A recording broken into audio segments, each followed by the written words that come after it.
Welcome, everybody, to another episode of From a Certain Point Askew, the only podcast that doesn't ask or tell or cancel when it comes to the weight of Republic shock troopers. Oh. Is there a height and weight I don't know what that means. Height and weight requirement on the shuttle? I don't know. We don't ask, we don't tell. Launch his fat ass out into space if there is. Yeah. Well, I'm talking about a certain someone. Oh, okay. She gone. She gone. We'll get into that later. Yeah, for sure. I am Jason the Angry Ginger, one of the hosts of this show, broadcasting live from Wookie Poo Studios. I'm not alone, though, so please allow me to introduce your favorite wretched scum, scoundrels, and smugglers. Neighbor Cole, you up? That was a terrible point. Got caught on your microphone cord. Hey, thanks for having me in the Wonky Poo Studios tonight. Apparently. You know what? I don't know the name anymore. It's been a bit of a word scramble all evening. Yeah, I am Neighbor Cole. Thanks for having me on the show. We have a third micer coming in as well. I'm sure he's got an impression queued up. Maybe, maybe not. The suspense is killing me. I don't know about you, but here comes Matt. Well, hello, gentlemen. It's an honor and a privilege to be here. Oh, that was a good one. That's your best one yet. Which one is that? Is that the old That's 99? Zero or That's Zero Hot? Zero that. Oh, yes. Yeah. Yes. That is fucking great because I have in my notes, why does he sound like he's a southern gentleman coming from the deep south? Do you recognize that voice? That voice has been in a million cartoons.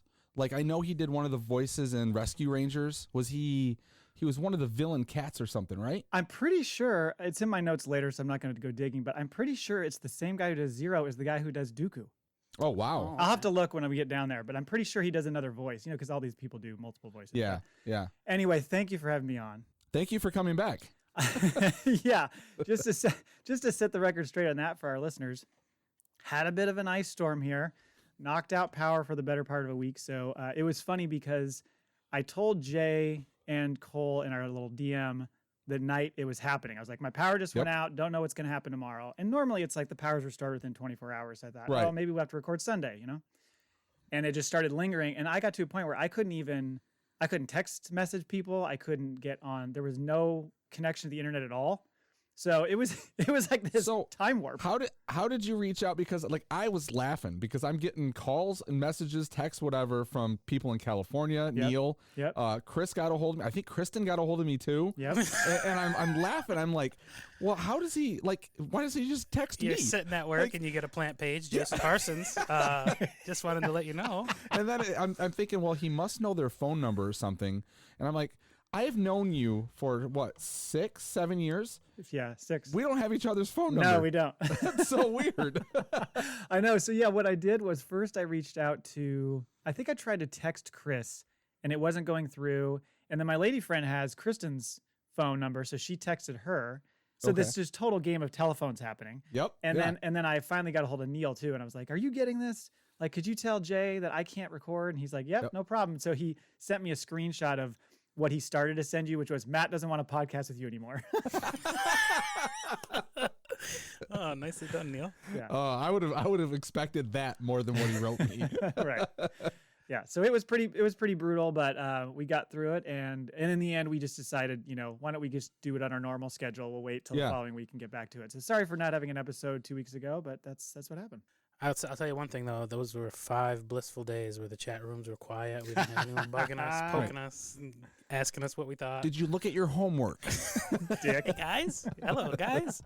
I like how he messaged us when he finally gets a hold of us. And he's like, well, we drove an hour south and we got the suite. The penthouse. Yeah, the penthouse. We did. And I was like, you spoiled bitch. Yeah, because we were gonna all the hotels were booked everywhere, and my lady friend found this place. She's like, screw this. She was just fed up by Monday morning because we had been without power and it's cold as shit in here, and we have just miserable. And so she found this place, and they're like, yeah, well, we have this one room that'll take you and the dog. And you know what? We're gonna go ahead and upgrade you to the penthouse. And she's like, okay. Wow. So yeah, nice. So it worked out all right. And where did the kids go? Yeah, they stayed at the house. You guys got to watch the place, man. And if anybody comes, you defend it with your life. If a frozen tree crashes through the roof, get a hold of us. Right. Otherwise, we don't want to be bothered. Once the phones are back on. You guys have the run of the castle. It's Let all us yours. know. It used to be like when you had landlines and you were out of power. If you went somewhere, you just call your house, and if the answer machine picked up or whatever, Right. you knew you had power again. Well, now you can't do that because we all have cell phones. Yeah, the only way I could do it was I have like we have an alarm system in our house, and so there's an app, so I could see if it was off or not, and that was the only. And then eventually, when it came on like whatever in the middle of the night, and one of our neighbors was like, "Electricity's great." I was like, "Oh, sweet, we're back." Well, welcome back. Your alarm was just went off for 24 hours straight, blaring in the neighborhood. Darth Matthews, tell them how they can reach us before we get into the show. Yes, you can find all of our stuff at FromACertainPointOfSkew.com. You can go find us on Twitter at FACPAPod, and you can also reach out to the show via email at FACPAPod@gmail.com. And then if you want to support the show and buy some merch, you can go to teespring.com/stores/FACPAPod and buy some cool stuff there and support the show. Get yourself a shirt. I ruined my FACPAPod tank top. Frying bacon. I got splattered grease all over it in my kitchen. So I'm going to have to order another one. All right. So that's what you get. You're not supposed to be eating that shitty food. It was turkey bacon. Oh, okay. Still loaded, chock full of preservatives. Right. Yeah. And that's not for you anymore. No, it's not. Health nut. Yeah. All right, let's get into the show. We've got an intro. We already did. Question of the week coming up. We've got news. We're not going to talk about number 4. Clone Wars Season 3. We'll touch on that. Mailbag. We've got, 2 in there? Yep. And then I'm going to try and dig up a factoid before we get there. But first of all, question of the week. Cole, I'll let you read that question. Question of the week. So, premise here. You're an undercover agent for the Republic, and you're sent to Tatooine to get information from the Hutts. Given Jabba's panache for seafood and scantily clad women, how would you go about getting the information you need from him? You can choose from being a Gungan, an Ewok, Twi'lek, or Bill Burr. Yeah. And I wouldn't be me if I didn't say it says penchant and you said panache, and that's just fantastic. Mm-hmm. I do that. You know who got me doing that? No. Is that wrong? The pronunciation? I hear Grant say panache every single time he says it. Really? No. Because it's penchant, right? It's penchant, right? So what's panache? Panache is more like somebody's got a lot of flamboyance and stuff. Is he being ironical when he says that? Because every single time I've heard him read that word like 5 times. Wow. Or say it on like podcasts and How stuff. have you not corrected him? I thought maybe it was a preference thing. Oh, okay. So I just did it as a little That could homage. be because he's known for doing documentary instead of documentary. I've always said penchant, like he's got a penchant for buggery. Like, And I say everything wrong, so I just say penchant. penchant? Yeah. I say penchant. That's what I say. But Is but it penchant? But Grant says GIF, so fuck him. Yeah. Which I think is the correct. I think is correct. The creator says that is the way to say it. Jesus says that. That it's, Yeah, that creator too. Oh, okay. Yeah, Okay. yeah. He came down here and he corrected us all. White Jesus. From now or- on, it will be GIF. It's not peanut butter. It has been. It has Exactly. been decreed. Right. Commandment 11 or commandment. Boy, the words are coming out today. Bible study today. Yep. He got a real panache for speaking. Yeah. Right. Now, okay. So let's go into this. You are a what, and how are you going to get the information from Jabba? Ooh.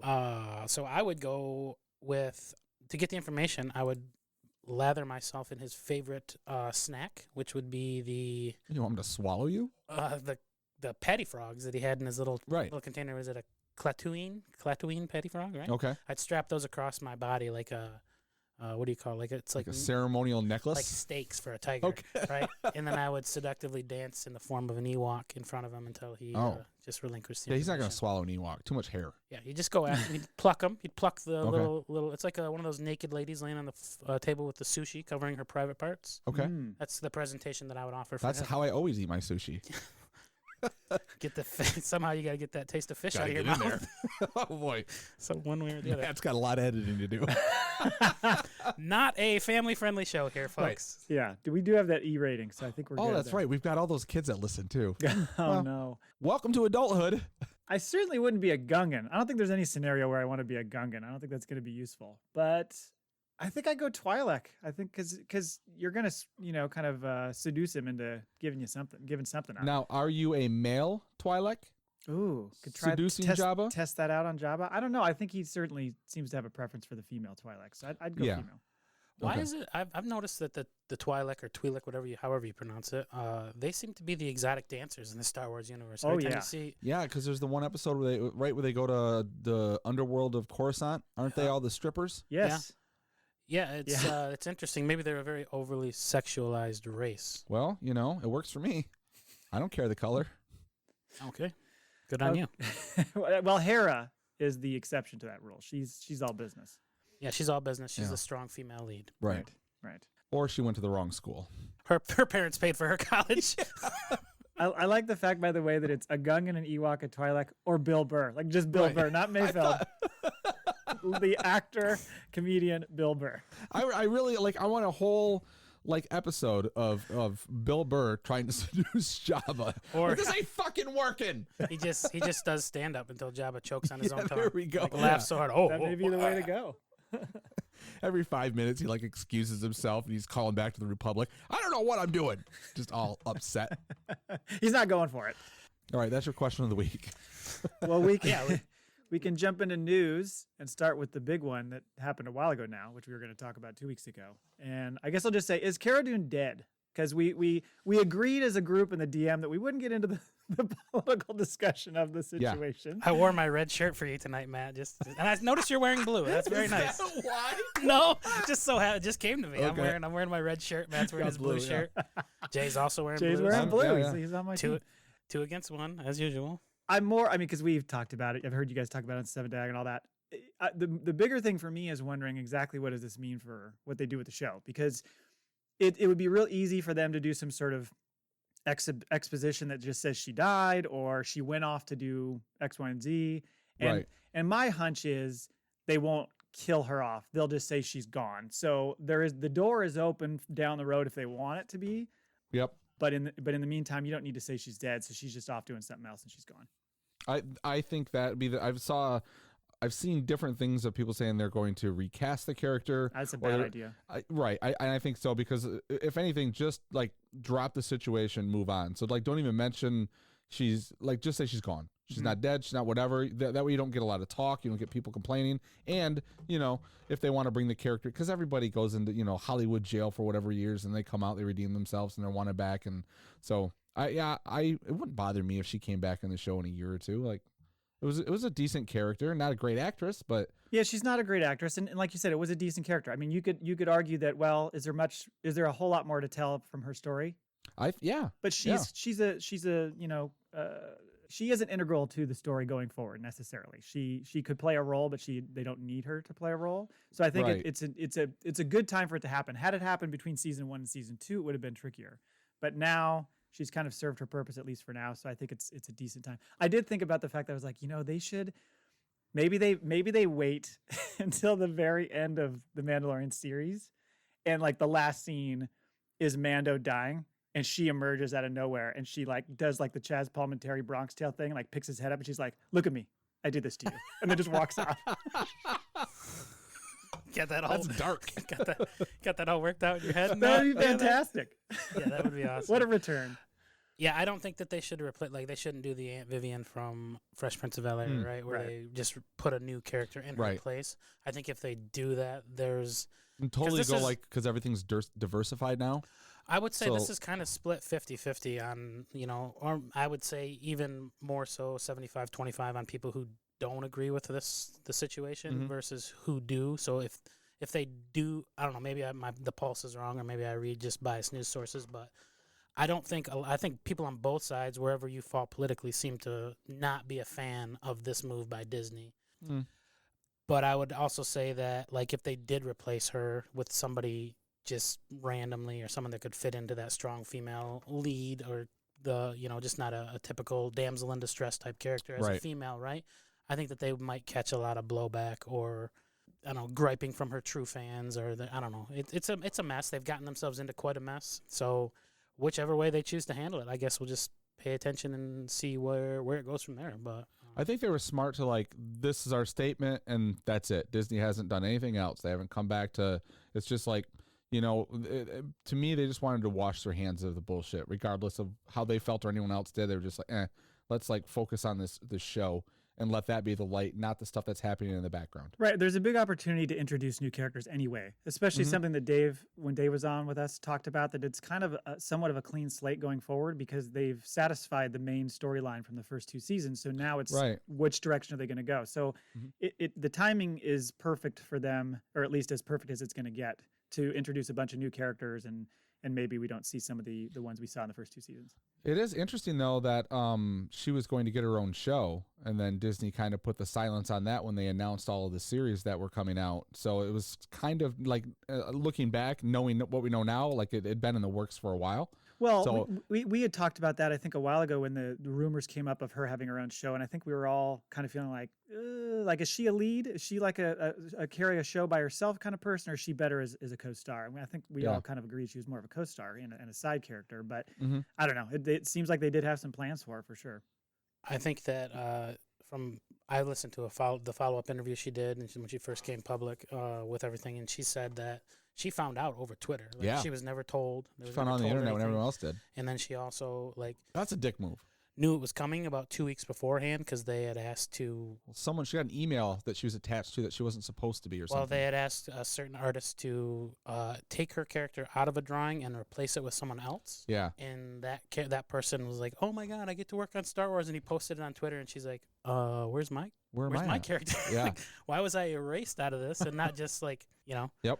kept there? And why didn't you just add another character and leave me there? You had to take me out and replace me with someone else." So she kind of saw the writing on the wall. They should have done the old line up all the characters, the actors for the show, and been like, everybody who's going to be in season 3, take one step forward. Not so fast, Gina. It's like on Happy Gilmore. Carano, I said your name, didn't I? No, you didn't. Guess not. Oh, well, better luck next year. Just stands there. That wasn't very nice. Oh. Well, moving on. Yeah. So there was a lot of rumors that came out around the Ezra casting for, assuming Ahsoka series that he's going to show up in. And I was watching, I think it was the Kessel Run Transmissions or somebody, it might have been them. And they were talking about who the rumored, at least leader is. They haven't really said, nothing's confirmed. But it sounds like Mina Massoud from Aladdin is the one who people are gonna play that role, which he was also, I guess I looked back on this because I was looking to see what else he had done. He was in season 1 of Jack Ryan. I totally forgot about that. Which, by the way, can that show come back? Jesus, man. Yeah, that show was I think the pandemic kind of halted the shooting of that, but I know there's a season 3 coming, and usually it comes out in August.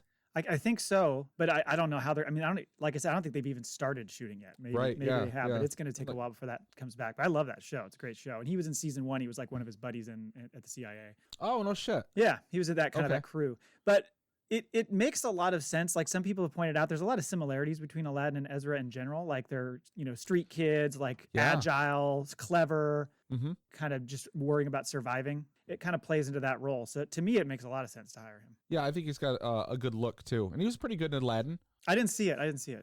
No, it was actually a pretty fucking entertaining movie. Is it okay? He's like a street rat from Lothal. That's right. Right. Yeah. Yep. Yeah. Tricking the guards, the palace guards. Mm-hmm. Yeah, because the other people they talked about were like the Raul Coley, because he was trolling about it. Like he was saying I'm trying to get in Lothal, orphan shape and all that kind of stuff. But so a lot of people I think that was kind of a fan cast thing that was playing into. And then other people wondered if Taylor Gray, the guy who did his voice from the animated series, had a chance as well. But this one, to me, it makes a lot of sense. I'm excited to see it because I never, when we went into these live action shows, I didn't necessarily think, I can't wait to see Ezra. But as we've gone through and seen some of these characters cross over, now I'm like, okay, I'm ready to see Ezra. Yeah, and I'd wonder what timeline they'd pick, right? Or if they'd explain the ending of Rebels. We'll get into that at some certain point in time, right? Is where he goes off into deep space. Or exactly how long, because what Filoni came out and said, he never really said when that last shot is where Ahsoka shows up in the white robe and the staff and everything, and they're going to go, was that years later, just immediately, right? Yeah, so, there's Sabine is saying, she's explaining what happened, and she says the second Death Star and all that kind of stuff, and then she's sitting there looking over the city, and that's when Ahsoka comes in, but you have no idea what the timeline is between those two events, so it could be a year, it could be right away, just don't know. Yep. And my brain is going to explode trying to wrap my head around it. I'm excited. Yeah, you are. Get out the whiteboard. My head to explode. I'm excited for that series, though. And to be fair, all of them. The book of, Boba? What's his face? Boba? That's what I said. Did you see the interview with him, by the way? No, was he playing guitar? Well, that's funny you say that. So he did this interview with some New Zealand TV show, and he's showing off how he's in his gym where he's working out, and he's talking how they're still filming and all that kind of stuff. And at one point, right at the very end, he goes, "Oh, by the way," they're like saying bye to him. And he goes, "Oh, by the way," and he pans the camera down to a T-shirt he has on that says, and he says, "This is my band that I formed with Robert Rodriguez. It's called Boba Fett and the Stormtroopers." And I was like, "Oh, Cole is gonna be so upset." That's such a good name, though. Such a pretentious fucking douche. Is that so? That was what's his face that plays Boba Fett? Yeah, Tamora Morrison. Tamara Morrison. Yeah. I thought that was funny. I instantly thought of you. Yeah, thank you very much. If they made that shirt anywhere, I'm getting that for you for Christmas. Hey, and if they go live and do a performance, we're gonna have to go see. We that. will, yeah. All three of us. Hopefully, it's like right in between us, and we can all travel and meet up. You're gonna be sitting there with your arms crossed. This is bullshit. Just not having fun. I refuse. Like just sitting there watching. I protest this. Oh man, Kenobi. There were rumors that it was filming in January. But then he just came out and was like, "No, we're not filming till April." There were all these rumors about where the set was and all this different stuff. And so Ewan McGregor came out and said they're starting in April in Los Angeles. So you'd assume it's going to be a lot of volume work. Yeah. You see the guns? You see him post the picture of the Yeah, that was that tweet I sent out. And you're like, I wondered if I was going to send that to you, and then I realized it was you. Yes, I do that all the time. I do that. Like, I gotta send this to my buddy. I look, and it's his wife posting it, tagging him on the photo. Oh, that's shit. That's it. Okay, never mind. Yeah, it was the P90 X-wing. That's what I posted. Yes. Well, because he tagged Tony Horton in his posts. I'm like, that's the P90X guy. Did he really? Yeah. Okay. I thought that was I like funny. Tony. I know Tony. We all know Tony. What is he, 50 years old? Cut, man, looking good. He's probably, he's got to be in his 60s. Yeah, now, right? he's like early 60s now. Oh, no, Tony Horton. Tony. We're just Tony brain over here. Okay, yeah. Yeah, Ewan is like my age, or maybe a year older. I think he's like 47, 48. Okay. I heard he did a lot of Tai Bo. Oh, did he? I know. Still works? Was that Billy Blanks? Krav Maga. The art of self-defense from the Israeli army. But yeah, I'm excited for this. The one thing I wondered about it too was what does that mean for release? Like if they're starting filming in April, is it mid next year? Is it fall next year? It's going to be a while before they have that. I mean, you think about the fact that you got Book of Boba, Mando 3 is after that, and then Andor, and I don't know if they're going to do a second Bad Batch in there. Oh, I'm sure. Probably at the same time next year. Right. So now, correct me if I'm wrong. This will be shot in the volume, right? You're wrong. Okay, thank you. Yeah. So I'm excited to see Ewan McGregor acting in the volume instead of fucking the green screen, and how wooden he was in 1, 2, and 3, right? Like, so he's such a good actor. Like, you've seen him in what's the Shining spinoff, right? Dr. Sleep. Dr. Sleep. He was so amazing in that. Right. He's been in that's the first thing he's done since Star Wars too. And that's a great film. But he's such a great actor, but he just came across as so like choppy and. I think they all did. Everyone, they all did, right? Like they did, like that whole green screen and CGI thing. That was just a huge mistake and ruined a lot of 1 and 2, in my opinion. But I'm excited to see his chops acting like, in the volume. All there. It's all there. He can see it. He can interact with his environment. He can interact with the other characters, and they're doing, costumes, and they're doing the actual effects and stuff. Probably upgrade Hayden Christensen's acting as well. Yeah, because he's notoriously known as a decent actor as well. But he just came across as just this. Well, he also is known that him and George didn't really see eye to eye on how whiny the character was to be. Was George like more whiny, or was it the other way? Yeah, he wanted more emo.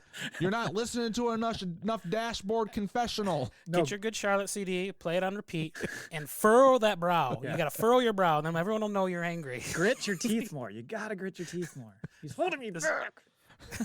Discuss sand. There's sand in my ass. I can't get that out. Get that out. It's funny you mentioned the blue screen stuff too, because he was doing an interview with Eddie Izzard. Or it's Izzard, I guess. I always say Izzard. But he was saying how tedious it was to work in that environment and how it's just so difficult to emote things because you're just staring at walls. So he was real excited about the volume and the fact that you can actually visualize it. Because I think he did a decent job in those prequels. He was the best of the bunch. Yeah. But even him, like you said, was tethered a bit by the setup, especially in episode 2, which was the one I had the most trouble with. Did you see that James Gunn came out? He's shooting Guardians of the Galaxy 3 in the volume. I think it's the first film that's going to be shot using that technology. I didn't know that. I thought he was cut by Disney. He was, but he was rehired like a year ago. Oh, yeah. See, that's why it's so. Yeah, Carino's just got to set out for. There's a redemption arc here. Yeah. Oh, okay. I wasn't aware. It seems like it's just almost selective enforcement. Go ahead. carry on with your storyline. It's because she gained put weight, that in there. like Quad always says. That needles something. Gonna sneak that in. Yep. You set me up and I'll spike it. There you every go. single time. I should do I should bleep out every time he does stuff like that. Leave it, but just bleep it. Well, you have creative control, man. You can Or do whatever like you want. you just missed it, so the beep is in between his words. Wouldn't be the first time you silenced a Republican's voice. Oh, boy, here we go. Sorry. That's enough. Enough of that. That's right. There are a couple more things. Rian Johnson trilogy that they're saying is back on. Now you're excited for this, Jay. I know Jay's excited for It this. was never off, to be fair. Right, It's yeah. just never been confirmed either way. So his confirmation was just like, yeah, I'm still working on it. Right. And there's no timetable. So it's like, I would assume it's going to be late in this decade, probably, before we see it, or before we see the start of it. And I've always thought that. I mean, as much as I had some issues with Last Jedi and other people did as well, had kind of mixed reviews. For me, it was putting him and a director like that into a place where he's in a little bit more of a box as far as what he's supposed to be doing, Right. Yeah. instead of just letting him go wild. So And nobody give- puts Rain in a box. Right. There you go. Or a Johnson. But there was a quote at one point that said he would introduce new characters from a corner of the galaxy Star Wars lore has never been explored. And I'm like, perfect. That is like his Right. wheelhouse. Give him a space to just do whatever he wants to do. There's certain things you're going to adhere to as far as the look and feel of Star Wars, but let him tell his own story. And I always thought that was a great idea, so I'm excited.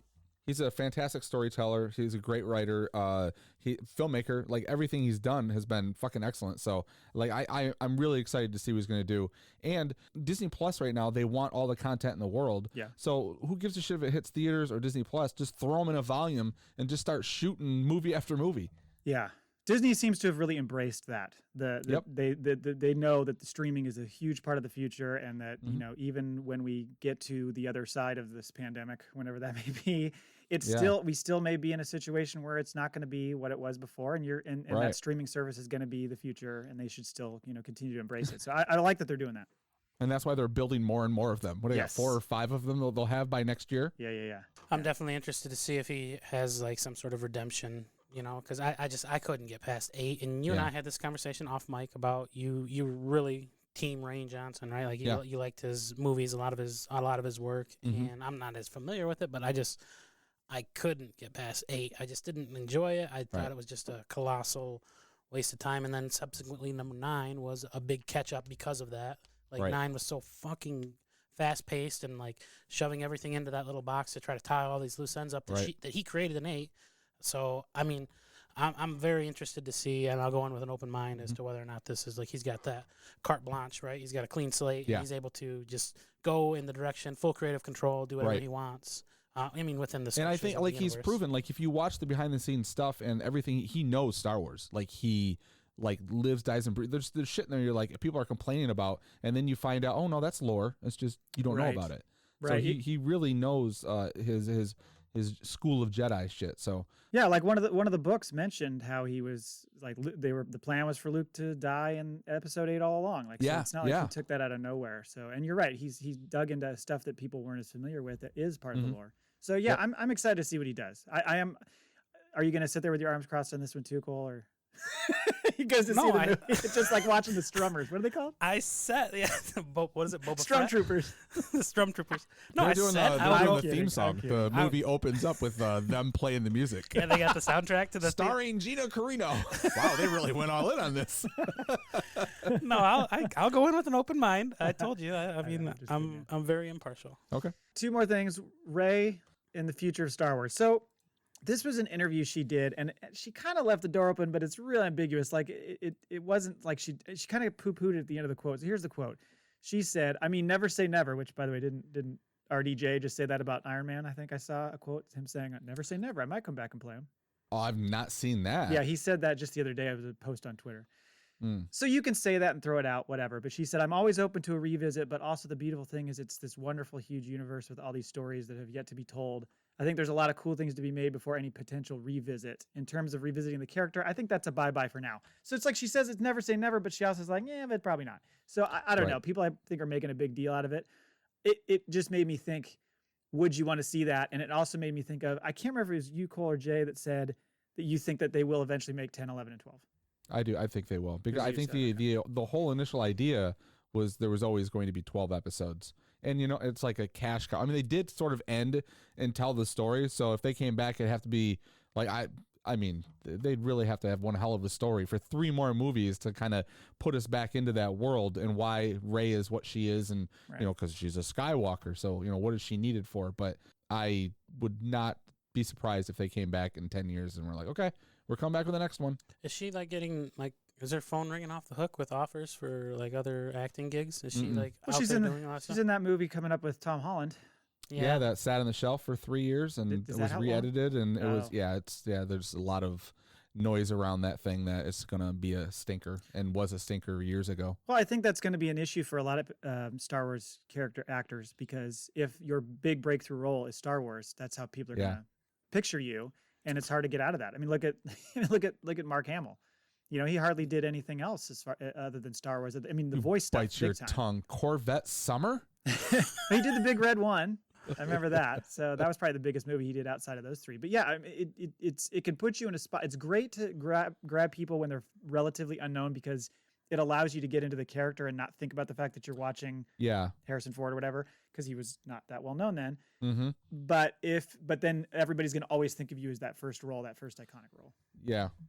I was going to say that Harrison Ford is the exception to that rule, and I guess you could say James Earl Jones with his voice. I mean, James Earl Jones has done a lot of stuff too, but he didn't really act. You know, he wasn't in Star Wars. He was just the voice. True. Right. So. Did you ever see that story they had where these YouTubers took the scripts from 1 through 9 and fed it into like artificial intelligence, and then they wrote an opening crawl for episode 10, and then they let the AI write the script? Did you see this? No. So they I didn't know you could do something like that. Yeah, they do it all the time. Yeah, so they did this, and I can't remember their names. It's like Blue Bantha Milk or something is their name. It's some YouTube. Yeah. And so they did this, and they did a table read of what the script came out. And I think they've done a couple of them that they've released. I haven't watched the table reads, but I saw a story on it, and they were talking about how like the premise from the crawl was that Rey had started a new Jedi Academy, and that they had formed like the Galactic Union to run the galaxy. And so, but they said a couple of the things that happened in the episode 10 was like BB-8 dies, and which by the way is a droid. So can't you always bring him back? I don't know. Right, yeah. And they said that there was also a bikini-clad Sith pirate woman in there that like jumps on Poe at some point or somebody. Wow. Poe would take that. Take one for the team. Does the Emperor walk up to some random Death Star like union worker and say, "I don't work for you"? Like at one point. Yeah, it's all about the union. Galactic Union. Right? Yeah, no federation, no trade federation. This is a whole union battle. Yeah. Where's my rep? This asshole's giving me a problem. And the last thing was just that the Bad Batch finally got announced, and of course, it's coming out on May the 4th. Like, how did we all miss that? What May an epic failure! Yeah. Are we really Star Wars fans when we're like, "Well, we hope it comes out in April or May," and none of us are like May the 4th. Totally obvious. Yeah. Yeah. But the cool thing is, it'll be 2 episodes. So they'll release one on Tuesday, May the 4th, and then one on Friday. So kind of like The Mandalorian did, I think, in their first season. Yep. So once that happens, just to let our listeners know, you know, the timing lines up really well because we can get through all the way through Clone Wars recaps, and then we'll come back and start doing the reviews of the live show because it butts right up against it. So I think it'll be perfect. Okay. And oh my God, but is it 22 episodes? I don't think so. I was going to say how many episodes. I'm guessing it's going to be in the like 10 to 12 range, maybe 15 tops. There's no way they're going to come close to 20. No way. Not like network, like, because I mean, the Clone Wars we're watching ends at what, 22 episodes? The first 4 are 22, yeah. Yeah. I was like, oh, can we do 22 weeks straight? No. We might have to like do, we'll be back every other week with 2 episodes of The Bad Batch and a lot of news. Yeah. I hope they let us know, though, like with, I guess WandaVision, they told us it's 9, right? Yeah, yeah. So I'm just hoping they should tell say us. something up ahead. Yeah. So, but that'll be fun. I'm excited. I watched the trailer again. It looks gorgeous. I mean, it does. That's why I'm so excited to get to season 7 of Clone Wars because that looks gorgeous. Yeah, me too. Yeah. Yeah, this. I guess we're going right into season 3 here shortly. Yeah. But it's getting. Speaking of the Bad Batch. Yeah, right. It seems to be progressing. Getting better and better, in my opinion. Like 2 and 3 are, I think, like head and shoulders above 1. 3 is like a little bit better than 2, I think, as well. But yeah, I'm starting to. It's not being so much as homework and a chore at this point in time. It just seems to be more enjoyable. This season was dog shit. Oh boy. You think so? Yeah. Here we go. Oh boy. Not entertained at all. There was 3 different story arcs where I was like, fucking finally. Oh, it started out strong and then got to that Padme shit. And I'm like, I don't fucking care about the Senate. Yeah, the But what Senate about drags it down sometimes. The Senate drags it, but what about the Darth Maul backstory? Oh, that was a good arc. The Night Witches and Savage Oppress. Yeah, Like, that dude's badass. Yeah, he is. It's Savage. Okay, my bad. and you have to whisper it like that. Yeah. Savage Panache. You didn't whisper it. His middle name is Panache. Oppress. Yeah. That's his full Victorian French name. What were there? They all had some sort of play on like evil traits. There was Savage. Wasn't there like Fury or something? One of them was named Fury. Like they had weird names. Like they a lot of Havoc. Wasn't Havoc in there? Was there a Havoc? Grievous? Count or Lord Grievous, Count Dooku. What planet was that? Let me look. I got notes. There was here. Dathomir. Yeah. Well, they're Dathomir for the females, right? But then it was No, same planet. Okay, I thought I looked Just up the other something side here. of the planet. Okay, yeah. Yeah. Okay, you got it. Which is the joke with Star Wars always, which is like they're always going to these new planets, and it always seems like it's like, but we're going to go to this one place on this planet. The whole planet is huge, Right. It's always like the one city on that planet. So yeah, you said in the DM at one point how you were struggling with season 3, Jay, and as I was going through the first half of the season, especially the Senate stuff, because it does drag a bit. I was like, oh no, is that what it's going to be like? Because I was behind you guys trying to catch up. But as it went on, like you said, there's arcs that were so good that I overlooked the extra, because there's definitely still some meh episodes in here that I could kind of live or die with, or live without. Even a lot of the Ahsoka stuff was just kind of like, all right, we get it. She's in training. There's a lot of like morality tales for her, or she's got to learn a lesson by doing this one thing. And I'm just like, I've had enough. Even like toward the end where she gets kidnapped and she's got to survive and, teach the other would-be Padawans before they were kidnapped, or younglings, like how to have their, take their strength back, right? Believe in themselves again, even though, they keep getting off throughout the episode. But I like the end, but I was going to say with Ahsoka in general, you can tell her force powers are growing. She's less of just a warrior and she's more like strategic and all that kind of stuff. So you see the growth of the character. I can understand how sometimes it feels a bit slow, but they had some more backstory on the clones, which I really like, because you're getting you're getting tied more into them and getting more like connected to them.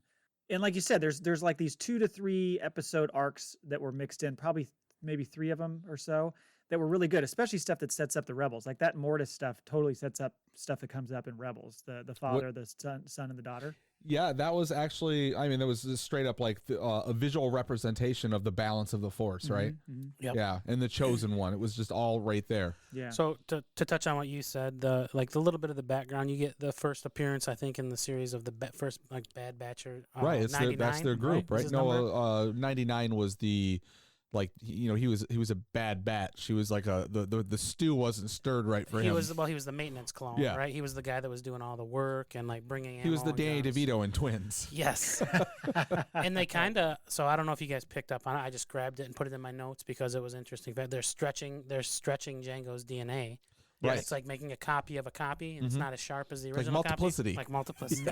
I'm glad you got that fucking quote. I was wondering if you would. Steve. So his name is the same as the other 3. I'm gonna buy you something real nice. A chainsaw? Yeah. So no, like Jango's DNA, and he's dead now, so they don't have a resplendent supply of it or whatever. So the clones are getting worse and worse, and that's kind of. I think that's an interesting way to go because, in my opinion, they can't be like, okay, let's just find a new subject, right?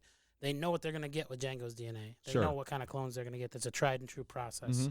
And if they just pull some new like stud specimen, well, you think it'd be better than copies of copies? Yeah, I mean, they seem to be getting desperate. They even kind of mentioned it.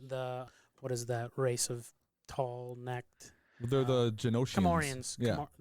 No, not Geonosian. It's Camino. So I don't know. Camino. I'm sorry. I don't know what their Camino. name is. I think it's Comorians. Kaminoans. Kaminoans. Yeah. Maybe. Pick one. Well, they've got a panache for making clones. We know that. They sure do.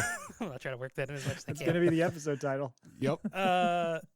But yeah, so they even reference maybe finding a new test subject, right? A new specimen. So I thought I like that. That's kind of like setting up the Bad Batch. Aren't they aware that his son is out there? Like, why don't they just like? Well, he's a clone.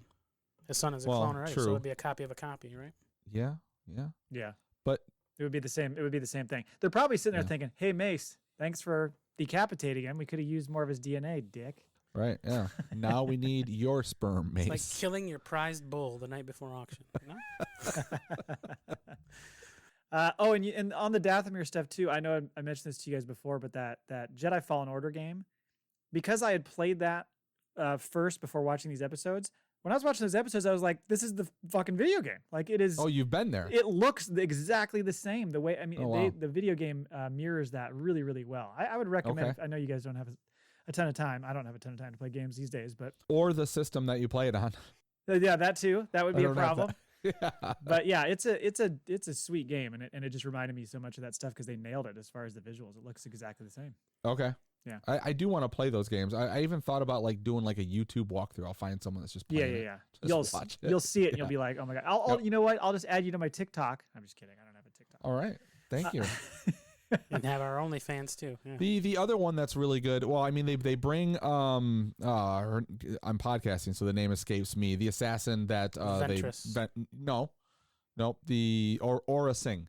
They bring her back, like she kind of has these premonitions that she's going to kill Padme, and then she actually is still alive, and she was hired to go do a political assassination. And they also is after the Dathomir stuff. They Count Dooku asks, or is it the other way around? The Emperor asks Count Dooku to kill Ventress. That's just before. Because that's where she gets soured on it. Correct. Yeah. And I think that's like all of that was great. So that's a good like solid 5 or 7 episodes, and I was like sold. I was good. Like we're getting backstory. It's interesting. There's people, possibly switching sides, what's going on. And it really proves how much of a badass Dooku is. Yes. So like all of that I thought was really good. Yeah, no, I agree. It really highlights the deception of the Sith and the Master. And the Padawan. What is not the Padawan? There's always a master. There's an apprentice and there's a Sith Lord, and then there's the it's the Lord and the Apprentice. Yeah. Okay, Lord and the Apprentice. Yep. It really highlights that, and then like how the Emperor 40% people puts him in a really like hard position. He doesn't want to like Ventress, like he didn't want to just like right. waste No, her. he He's like respected her, even though it's like every episode you failed me again, Ventress. This is the last time. Yeah. I promise you. Yeah, but like he's obviously got plans on usurping Palps. So which he denies, and then the Emperor kind of suspects that, and that's the reason for him giving that order. And then as soon as he brings in Savage, that's his thing. It's like, we're gonna rule, take over the Emperor, and I will be the new one, and you will be my disciple, and we'll rule the galaxy. Yeah. So that's all they want to do. It's an endless cycle. A reoccurring theme for sure. Right, because Palps killed his. We'll make the galaxy in the way we want it to be. That's why there's 2. Rule 2. Always 2. Rule of 2. So let's go through the kind of the season here. Like, so the Clone Cadets episode I thought was great right off the start. That's where you got into the whole 99 stuff, where you get that Bad Batch taste, and you learn, like you just said, about Jango's DNA. I like the fact that when they're doing that Citadel challenge, they're like, let's do Citadel challenge version THX 1138. I'm like, yes. Yep. That's got George that. Lucas's first. Thanks. But that was his it was a film school, right? He did that when he was still in film school, I believe was the title of the movie. Yeah, that movie's bananas. Have you seen it? I've only seen bits and pieces, and I know they actually like went back into it. And did they do like a director's cut? Or it was like 20 years ago or something.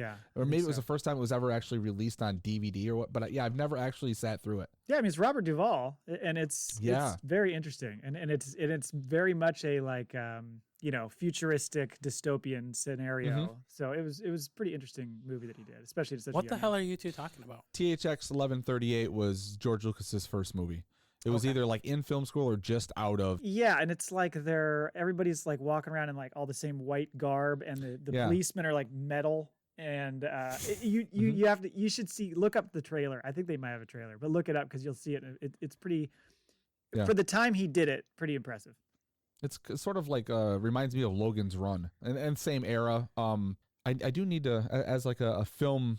There's like holes, like I'm aware of shit, but I mean that's why his sound like THX. That's where he gets the THX sound is from that film that he made. So it's a little callback there. Mm-hmm. But those guys get through that Citadel challenge, and these are the guys that we're going to see throughout this entire series. This was a kind of a go back episode to show how they formed as a unit. Yeah. And so you're going to see, Echo and Fives and all those guys that were all, how they got thrown together. So it was a good setup episode of that. Did anyone get flashbacks of being like a kid on Saturday mornings watching Gladiator?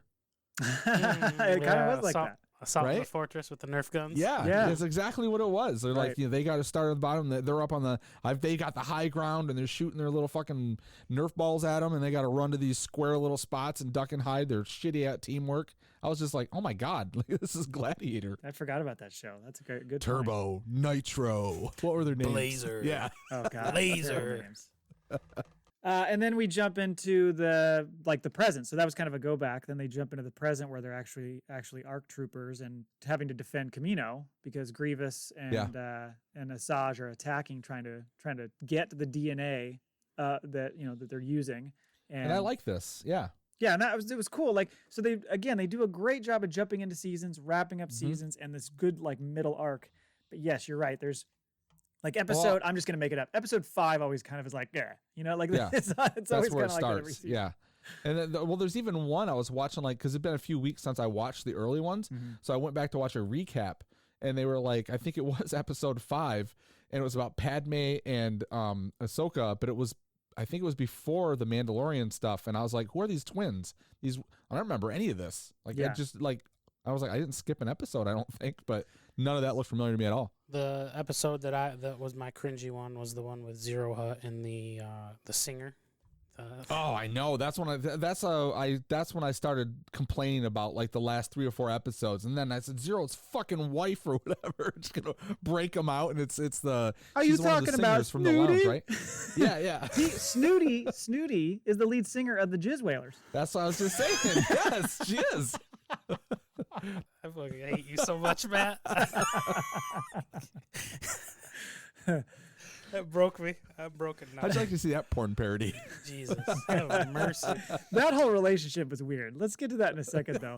So there's a lot of great battles they keep showing, like Anakin versus Asajj and Kenobi versus Grievous, of course, over and over and over again. Right. So I've been digging on that. And then let's see, episode 3 is like where they start getting into the whole Ryloth story again, where they're trying to deliver supplies to them, and Yeah. and they are and that king, what's his face, is the Toydarian guy, is the guy that looks like the dude that they deal with in the Phantom Menace that fly little wings on. Watto or Quado, whatever, right? Quado, Wa- yeah.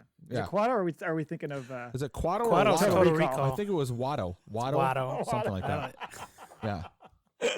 Mixing He it has all three. up. He has 3 breasts too. Oh God, forgot about that. But yeah, they kind of go through that, and then the sphere of influence is episode 4, and again we're back to the Trade Federation, and this is just like you said, it just kind of drags during this stuff. This is where that Papa Noida guy, great name, where his daughters get kidnapped. That's what you're talking I got pizza from there last week. about. So good. Yep. They had a hell of a deal. But we also see Greedo in this episode, which I thought was interesting. All of a sudden Yeah. are like, oh, that's Greedo, and he doesn't have that kind of that Russian language or dialect going on. What the hell? Did he learn that later? It got Rosetta picked it Stone up. later, and Picked it up in a bar. Worked on. He took losing his accent classes like Arnold did when he came over to America. Like Barry on HBO, he decided not to be an assassin or a hitman for a while and just started taking acting classes. There you go. But then we get to the Mandalore stuff, and I'm always interested in the Mandalore stuff just because of what we've been watching recently and all that, that story of Satine and all that, But again, it kind of dragged a little bit. Like they were, they're talking about, again, it's buying supplies, and those kids are getting poisoned, and There's poison in the milk in the cafeteria. Yeah. right. They're like, they can triple the production means if they add that little chemical to it. But Yeah. it could poison if they put Yeah. the wrong amount in. And then it was the kids that figured it all out because they break into the warehouse and oh no, they get captured, or almost captured. And then Ahsoka's there, she becomes a substitute teacher. She does. And then- So yeah, guest lecturer. It's like an episode of 21 Jump Street. Like at night, she's a cop. Diplomat by day, substitute teacher by night. Yeah, and so then they do that, and then so it's Satine's nephew or whatever that's involved in that whole deal, and that kind of wraps up, and then you move on to the Ahsoka having the visions about Aura, which you mentioned, and I thought that was an interesting storyline because Right. even though a lot of times the Padme stuff can drag because it's so Senate heavy, this was a good little 2. Or was it just the 1 episode or was it 2? Where I think it was a 2-shot. Yeah. Yeah, because it's the Academy and then the assassin. Yeah, so she's being they're plotting to kill her.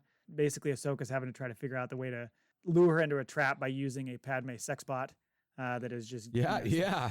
Did you see the face on that thing? Oh, I sure did. I thought about you. a little creepy. Didn't like that. Yeah, that's the one where she keeps having visions of. So she knows she's alive, but she can't really tell what vent she's hiding in, and she, her visions continue to get stronger, and then they kind of come up with a plot to, we'll keep you in your room, and we'll bring the sex bot out with a robe and a hood over. No one's gonna know. Mm-hmm. And then she's like, on her iPad giving the speech from her bedroom, and the robot's talking, and Aura's like, oh, I know you're in your bedroom. Yes. So then and then what was it? Was it this season, or was it just like a replay where like there was the one time where she breaks into a room in the middle of the night and jumps on the bed with her lightsaber, It was this And then episode. It was because she's having these visions and trying to figure out what, and she's getting all conflicted. And this is again part of that whole, her becoming stronger with the Force, starting to have these visions, which Yoda's recognizing, and he's like, okay, this is how you need to deal with these. You haven't really had to deal with these before. And so, yes, she does basically the scene kind of similar to episode 2 where Anakin jumps on her bed and slices up those things, except for there was nothing in the room this time. She did false alarm. Uh-huh. Yeah. And let's move on to my favorite episode, the one where R2-D2 and C-3PO go to the fucking spa. Do you mean the happy ending spa? R2 was going to get a happy ending if that kept going. Oh, yeah. I mean, he was being service. Yes, he was. Really getting in there deep. And I thought, oh my God, C-3PO is finally going to meet his maker. But no! He got abused pretty hard, I'll say that. And then they bring in the badass, like, Cade, whatever his fucking nut his name is. Cad Bane. Yeah, and he's still, he still can't redeem that episode. No, he did his best because his character is pretty sweet. But you're right. That was one. I mean, the whole thing was centered around how they had to go get some groceries for some dessert. They had to go get 3 fruits to put on top of the cake. For a diplomat, right? Yeah, and then they just, and then C-3PO gets kidnapped, and by the end, they're dropped back off, and they go to the party and drop their fruit off like nothing happened. The memory wiped them, yeah. Shout out to the next, I don't know if it's the next episode or a little bit later on. I think it's episode 9. I have it listed here. Cad Bane versus, they got that Tracker Jedi guy and Luke, and then Anakin. Quinlan Voss. They do that fight on the the plateaus, right? Mm-hmm. Did you see Quinlan Voss's tries, dude? He works out. He must do skull crushers all day. Like those tries. He's on that Tony Horton. He is. That's right. Pretty sure. And a Billy Banks. He on that Tony Horton tip. No, that was got a beach body for days. We got a shout out to the flamethrower in that episode too, right? Like Cad Bane uses his flamethrower at one point in time. So I noted that. I put it down because I'm on all things flamethrower, right? That's sure are. That's my weapon of We're choice. going to get to that in a little bit, too. Yeah, we will. Cad's almost like Batman-esque or something. He's got all these little tricks and devices that allow him to fight the Jedi and hold his own because he's got these little tricks. Yeah. I have a hard time, I don't know, maybe because I'm such a Jedi fanboy, right? Light side for life. But I have a hard time feeling that, anybody can challenge them. Any just single bounty hunter would hold his own against 2 fucking Jedi. Okay, there's 2 of you. One of you guys force grip the asshole. The other one just stab him with a lightsaber. Yeah. What? Done. It's not that complicated, you 2. The light side never does the force choke. It's like a bridge too far for them. So they don't have that in their arsenal of Can't tools. they just do a force wall? Like the guy's hopping and all of a sudden he just slams into a wall and smears down and just falls off a cliff and dies. The Looney Tunes episode. Falls into it. You see Cad Bane running in midair, trying to fucking get going, and just falls. It's like Wile E. Coyote painting the tunnel onto the side of the mountain. Exactly. But I did want to thank Snooty, to go back to her, for killing Zero. Thank you. Thank you for getting him out of our lives. I appreciated that maneuver. And then she had to relinquish herself to a dark, seedy bar, and I bet you all the songs she sings at Jabba's place are written about Zero. Maybe. Yep. It's like all of Elton John songs are written about his lovers, right? I mean, it goes for a lot of songwriters, but yes, exactly. Prince. And then you must have been pissed because then episodes 10 and 11 we're back to Senate talk. It's all about are we gonna deregulate the banks and allow them to fund us so that we can make more clone troopers and all that kind of that situation. I did like the because that's where Dooku sends in basically the bomb squad to go hide. Yeah, and they're going to blow the place up from underneath. And so I was like, oh, there's a little something going on here at least. I did throw something in the notes for episode 10 about those 2 episodes. I had politics of the war aren't black and white, depending on whose perspective you look through, right? I did like that little theme. I mean, those episodes were kind of, like you guys said, slow, political, not really redeemable. But I do like the the fact that this series kind of makes you look at both sides of the coin. Like both of these people, like the separatists and the loyalists, they both think that they're fighting for the cause that is good, right? Sort of like Bill Burr's speech in The Mandalorian. Yeah, exactly. Yep, that hits it nicely. Yeah. Yeah, I mean, I like that we got to see that Raxus system where they had their parliament, where the separatists had their headquarters. That was cool to see. And that because that's when she goes to visit her old friend, right? Yeah. Yeah. And she meets what is he, like the Duke of Earl or some shit, and he's all, Ahsoka's all snooty with him because she thinks he's the bad guy. Well, but the sexual tension between those two, I can see that coming. Burning my screen, yeah. But yeah, I mean, once we get through that, I mean, essentially that leads up to that episode 11 leads up to the episode we saw in season 2 where my anaconda don't want none unless you got buns, hun, got killed. Remember, like the friend of Padme. Nope. He looks kind of like Greedo. Oh yeah, okay. Okay. He got killed in season 2, but he's in episodes 10 and 11. I know, because it's the go back thing again. It's the forward back thing that drives the cool nuts. Yeah. Yep. He winces. Having Previously on. But then we get to the Night Sisters, and that's where you say that's where this season really just flew into gear. And so I loved the fact that they showed, like you said, they show Asajj get double crossed by Dooku. Essentially, he's like, blow up the ship she's on with the 2 Jedi, like kill them all. That's where she kind of finally realized that she's on her own and fuck him. Goes back to her crew, gets resuscitated a little bit, brought back to health by her Night Sisters, and then then we get the whole situation where you need to go find one of the males and turn him into this monster, which that whole sequence was kind of crazy. Right. They're like making him big and his horns got huge and he got all ripped. I like the round robin tournament beforehand. That was where cool. They have to kill his brothers. Yeah. And then the little twist at the end I didn't see coming. He brings his little best friend in. To prove that they have control over him? Yes. Yeah. Yep. Finish him. Yeah. So Mother Talzin, that's her name. That's the gal that was kind of pulling the strings over there as the Night Sisters crew. And what a great twist to because we find out Ventress she was taken at a young age and had never even been there, but knew enough to go there that she, so she's not recognized, but Mother Talzin knows who she is. She's one of your sisters. Bring her in, and she's like immediately accepted and brought back to life. Yeah, and then she kind of gets her own disciple, which ends up being because they come up with this plan. They're gonna kill Count Dooku. Which shows how much of a badass Dooku is. Like, that's a dude that could just smoke 2 Jedi, right? He's just in a slumber. In his pajamas. Yeah, and he's all in blind. his pajamas. Yeah, he's blinded. They fucking, what do? They do something to his vision, right? Blinded by the light. Yeah, and he's like, I don't need to see you. And just starts fighting him and smoking I him. can smell you. Fuck your sight. I don't need your sight. Your savage smell. But the savage. But the point of it being make him feel vulnerable, so he's open to taking a new apprentice, and so then they gift him this new apprentice, and then in comes Savage.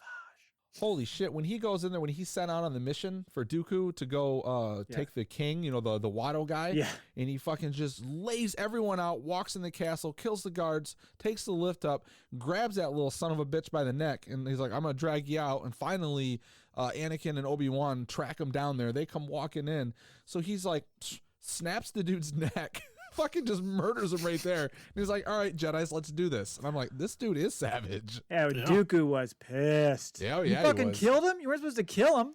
Yeah. I said bring him back alive. Every time I have a plan. You want something done right? You got to do it yourself. Yeah. I thought it was funny, too. They had a moment there, almost like a Yoda Luke moment where Dooku's teaching him. And Savage is like, you asked the impossible. And, it was that same exact thing. Yes. But then, of course, the difference being Dooku's like, no, you need to really grab hold of that hate. That's what's going to get you there. And what was he? Just keeps electrocuting him. And he's like, I'm sorry. There's no apologies here, you fuck. He just zaps him again. Let me provide you with the proper motivation. Hits him with some force lightning in his ass. No forgiveness. He's just getting madder and madder. I'm like, I don't want to be a Sith. Yeah, and I liked the line at one point, too, just as a throwaway line. When they went to go meet the Night Sisters, I can't remember what Kenobi says, but Anakin goes, I tend to be popular with the ladies. And Kenobi goes, too popular. Yeah. Like, what was that little throwaway exchange? Yeah, where's Padme when you need her? How many bars has he been pulling him out of at night? Is that so, Anakin? Right. You're married. I didn't know you were standing there, Padme. Get home.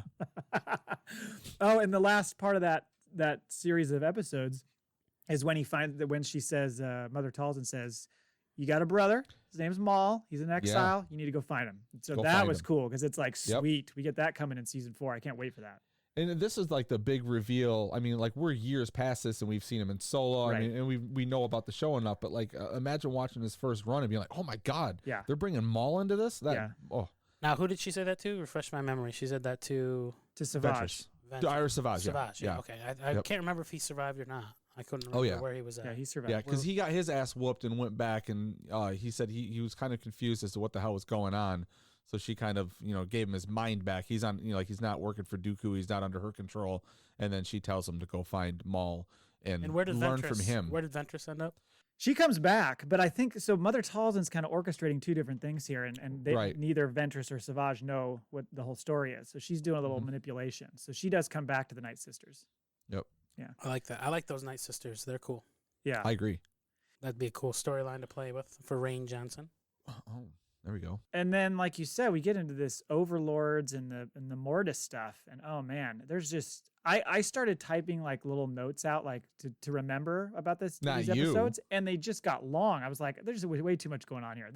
It's a lot of they're explaining so much about what's going on, what's going on with the Force, and why they exist, and what happens if he dies or she dies, and all this stuff. So it was pretty dense. Yeah, that's the planet of the acolytes, right? Is what you're talking about? Yeah. Where there's the father, the son, and the daughter. Yep. Yes. The prism that just like shows up and sucks him in. You get the answer. Anakin's the chosen one. Right. We've always wondered if he was really the chosen one, right? Like he officially, according to the father, you're the chosen one. What's up with the guy turning into a gargoyle though? Yeah. I'm like that. Where'd that come from?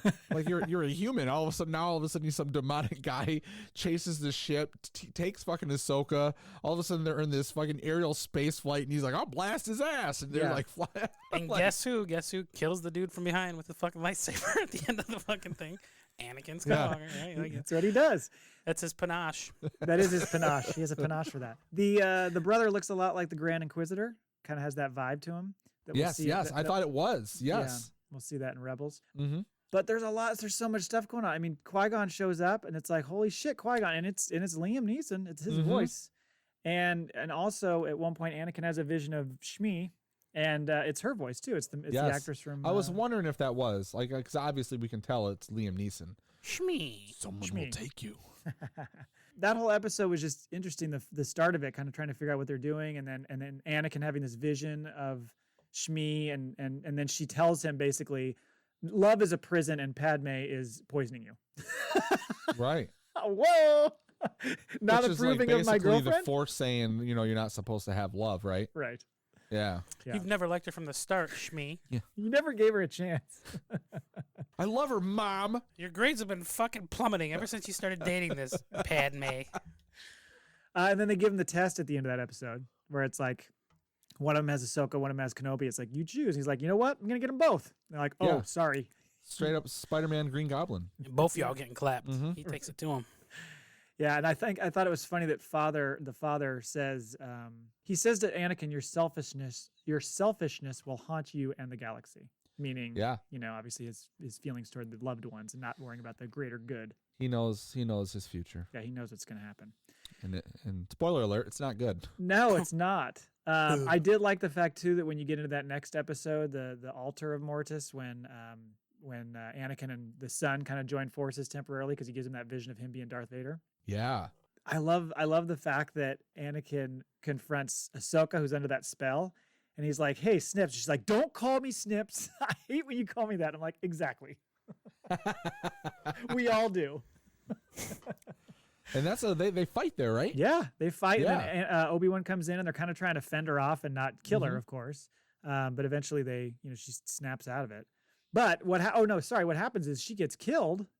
She dies. Like she technically dies. That's right. Yeah. And then of course the daughter jumps in front of the father to save him, and the son kills her. And it turns out that's the only person he cares about is his sister, and so then he's miserable. But when that happens, they have to do this little transfer of life spirit from the daughter to Ahsoka, and I think that comes into. I think that's why you see that owl later. That owl that I mentioned in the Ahsoka episode of Mandalorian season 2. That's I think supposed to represent the daughter. Spirit. Right. Yeah. Yep. Didn't the daughter transform into like not a Pegasus, but like a Griffin, or something like that? She turned into what was it? It was some sort of. You're right. mythical beast, right? Yeah. Because he did the gargoyle, and Yeah. she would turn into like a majestic. I wanted to say like it was a griffin, like a I don't bird remember. head with a lion body flying. That would be, yeah. Yeah, I think so. Yeah. I can't remember exactly, but yeah, they do that whole Anakin's the conduit type of a Right. fucking ritual Yes. to put her soul Mhm. into Ahsoka, and Ahsoka comes back with all of her little quirkiness. And She's then, back. but it was funny because you think about it in the end. After I got through those episodes, I was joking with the consultant. I was like, I love how he shows up. They show up at this planet and then just kill everybody. Like in the end, they just kill all three of Yeah. them and then left. Yeah, they're all dead. we Thanks. balance that. We balance that fucking force. Like, Yeah. they should have just been like, we have a new outpost. Don't we get? Don't we get? They choose to leave, like Anakin choosing to leave, and that's why you get the imbalance in the Force, right? They don't stay in balance. They don't stay to balance the son and the daughter, or something at one point in time. Yes. And then that's why you get the rise of the dark side. It kind of Mhm. explains that from the Clone Wars on. Yeah, I mean, the father wanted Anakin to take his place to keep the That's balance right. between the two, Yeah. the son and Yeah. the daughter. He had And to Anakin's stay. like, how about we just kill them both? And then we don't have to worry about it. Right. Fuck family. There's not Mine's enough. gone. There's not enough people on this planet for me to sneak up behind and kill with my lightsaber. What am I going to do with all this lush tropical land by myself? Yeah, here's the thing. One's the good, one's the light, so they keep each other in balance. What if they're both dead? Then we're good? Okay, cool. You don't care. Who would have known? He doesn't care. What did you think about the whole Citadel sequence, the prison planet and then Tarkin showing up? This is the and one all with that? Tarkin. I actually liked a lot of this. Mhm. I like the separation of them. The idea of the Citadel itself was pretty fucking cool. Yeah. I was surprised that they brought in like that floppy-eared Jedi, and he was a slayer. He was a And total then- slayer, but he's like the Yeah. most whack-looking Jedi I've ever seen. His name's Evan Right. Peel. Evan Peel. He looked like one of the deformed scout from 300. And you know what I'm talking about? Yeah, he's like, I just want a uniform. That guy, he looked just like that fucking thing. The Hunchback of Notre Dame. Yeah. Yeah, not a commanding figure, but yeah, just whooped major ass. He and Ahsoka Yeah. were just killing fools left and right. That was pretty impressive. Yep. I like the idea of the Citadel and the Jedi prison, like a prison to hold Jedi, and then like you get they shout out to the Nexus route. I think they talk about that in the book that we're reading. The Nexus route is the hidden hyperspace lanes. Yes. You're. that- Yes. Oh, that do can they? Oh, okay. control Mm-hmm. I had not heard of the- that before. It's sort of an unknown. I guess it's hidden the- trade route that and it'll allow you to move forces and supplies and troops all Mhm. across the galaxy. And whoever owns that like Nexus lane has Yeah, a we're talking real about the High Republic, the new series. Yeah. a real significant Yep. tactical advantage in the war. Yep. Mhm. So Well, and how do you like the way that they had to go there? They had to fucking carbon freeze themselves. yeah, Yeah. Very so cool. it shout not out so to the new carbon. by the time we get to Empire, really, because they had Mhm, done it mhm. before. But clearly, the carbon freezing, as far as like making you blind, like it did for Han, that must be a duration thing. Because if you're only frozen for a little while, you don't. Because they come out of that feeling fine. They're like, Right. "Oh, Yeah, I'm good. Good to Yeah. go. blink twice. Just a quick nap. I liked how they did the little comedy act of Anakin looking over and going, "Oh hey Ahsoka, wait a minute, you're supposed to be here." Yeah. Yeah. What, Surprise face. Oh, Plow Koon? Plo What's it? Koon. Yeah. Plo Koon sent me, and then at the end he's like, No, I didn't. "Apparently I did." No, Yeah. he says he did. Oh, didn't that's he? right. You're right. He does. Yeah, He acts yeah. like right. I liked how one of them. I can't remember which one. Might have been Kenobi. Might have been Anakin. Said, "I don't want to end up a wall decoration." Right before they got frozen, I was like, "Oh, nice Right. little Good nod line. there." Yeah. And I felt like it's time to address the final situation with the Citadel like escape. How many times can you just cut through a wall with a red hot lightsaber and then not be affected by the fucking like Like glowing? 2.5 feet of magma. Yeah, there's the glowing red circle, and you're just standing there like touching the side of it. Like, isn't that hot? Hop on through. They don't ever care. Like they're just always And like, it's always like, oh, this is like the easiest thing to cut through. yeah. Right. Yeah. That whole sequence was interesting to see Tarkin as a younger man, sort of being like, this Citadel's pretty sweet. Like, Right. Yeah. he's totally like enamored with the military aspects of everything. He doesn't really care about sides. He's just like really appreciates the craftsmanship of. And you prison. can already see like why he stays when they turn to the Empire. Yeah. I feel like he was a loyalist at first, right? Like he was on the side of the Jedi, right? As a loyalist, and then he kind of Well, he like questioned their. he was a bit of a fucking bitcher. The Yeah. whole fucking Yeah. escape. He's just fucking complaining nonstop, and they're finally like, someone shut that guy up back there. Yeah. Why are we giving the peace talkers so much power in a war? which Right. was an interesting question. He definitely wasn't paying. He wasn't up to date on his union dues. Right, Well, exactly. 100%. It comes up a lot. I mean, they always talk about how we're peacekeepers, we're not soldiers, and Yeah. and so he was questioning the same thing. So it's a valid But question. even Anakin pre-Vader like takes his side and kind of Yes. agrees with him. Well, yeah. You know. Well, Tarkin kind of was a bit of the total war guy. Like you Mhm. commit your entire forces and you do what you have to do to win the war, and then you start setting policy and like you get through the bad shit and you do whatever you have to do to accomplish it. Yeah. That's the mindset. You do whatever it is you have to do, like total war, Wh- right? Like, Well, and in the end, you can tell there's a kind of a conversation between Anakin and Kenobi, where Anakin's like, he's all right, and Kenobi's like, nah.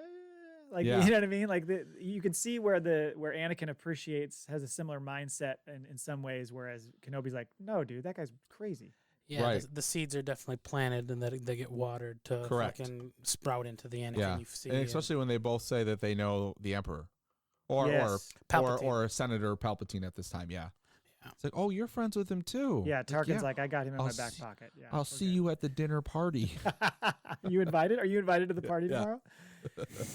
And then when Peel dies, Master Peel, sounds like a rapper, he basically offloads all the information he knows about the route because he knows half of it to Yeah. Ahsoka, and then he's like, "Don't tell anybody but the Jedi Council." So when they get back, it's like, "Well, I got to tell the Jedi Council," and Tarkin's like, "Well, I got to tell Palps." So Yeah. we're at a crossroads here. What are we gonna do? Mm-hmm. And we don't have the answer to that right now yet either. No, Yoda says, "I'll go talk to Palps, and Yep. we'll figure this out." Like, oh Mhm. boy, that's gonna be a fun conversation. right underneath your fucking nose the entire time, Yoda. It's amazing that he never picks up on that at all. Well, I think that's where the rise of the dark It's side, the getting clouded. the Yeah. disturbance in the Force, and that's why like the Force ain't what it used to be. Yeah. Well, it's all because, he didn't stay there and become the balance. Yep.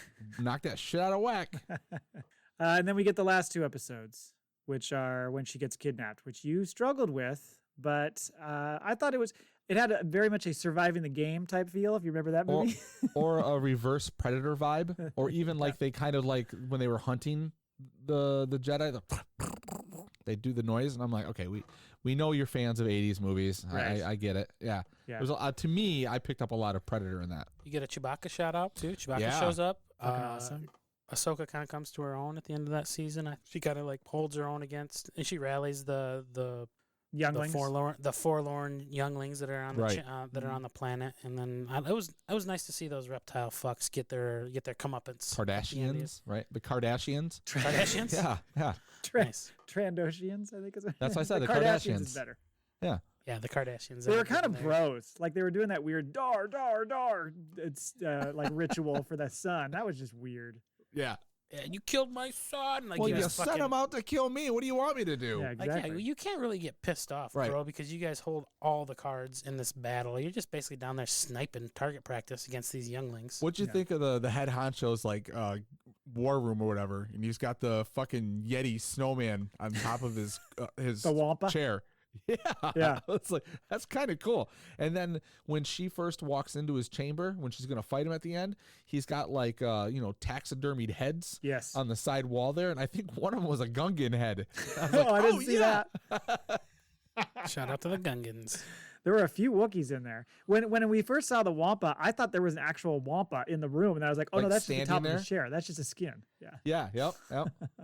But yeah, I mean, it wasn't as rewarding as the first two season finales, the way they wrapped it up this time, but it was still Right. entertaining. So I was okay with it. But it just made me want to jump right into season 4 and like let's get on to the next story arc. Mm-hmm. Which will be coming up for us, right?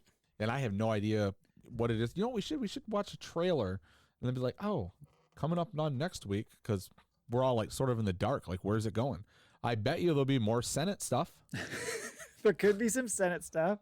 Ahsoka could be learning how to become a better Jedi. That might come into play. Anakin might think be so. conflicted. Who knows? Yep. Obi-Wan will probably have a zinger or two about the ladies. And rub his beard. Always rubs his Yeah. beard. Oh my God, I can't fucking stand that. And now they've got other characters do it. Every time they're in thought, they're Yeah. Pondering. Yeah, they really took a hold of what Alec Guinness did in the first movie, and are just like, let's mimic that over and over and over again. Also, what was funny to me, there was a moment, I think it was in the prison one, the Citadel stuff, where they're like walking to get to the rendezvous point, and just a fucking Sunday stroll. Yeah. Like, I mean, can you guys get on with it? Like, we got a timeline here to beat. no rush. it made me think of the Mandalorian stuff. Whenever we see that, they're always just kind of like They're just kind of barely walking along. Like, let's go. It's like me walking with my kids. Either keep up with me or go home. Like one or the other. You're one of those parents, huh? I just want to enjoy the scenery. I don't want to rush. It's my Sunday. It's my day off. Yeah, come on. We got a plan here.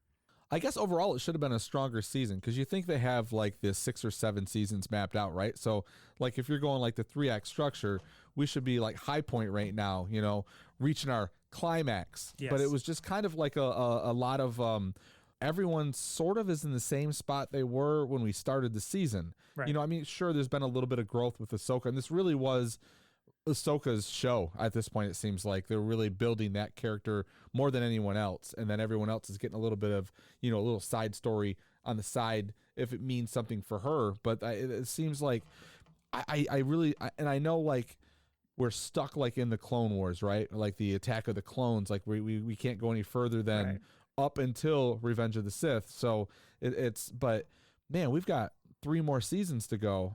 I don't know what they're going to do, and I just don't want them to drag it out for too long. Yeah, it seems like they're trying to certainly build up Ahsoka's character more. In previous seasons, they were trying to, I think, give you a lot more context around Dooku. They didn't do it quite as much this time, except for just showing how much of a badass he is. They certainly, you know, they introduced Savage, which, by the way, do you know who is the voice of Savage Oppress? It's the guy from it's Clancy Brown. It's the guy who was the Devorian in season 1 of The Mandalorian and then the prison guard from Shawshank. Yeah, that's the voice of Savage Oppress. They threw stuff in that was interesting, but you're right. It didn't seem like the entire storyline advanced a ton. It was more like providing context for a lot of things. So it was a lot of building toward other stuff. So yeah, I'm interested to see what they do in season 4 because you'd assume it should kick into high gear here. Mm-hmm. It's so interesting that they can go so many routes with just the Clone Wars theme, right? Like this is all based off of episode 2, right? Really, and then so that just shows how limitless the universe is, right? Like you can go back to episode 1, you can go to episode 3, go to episode 4, 5, 6. There's so many like different.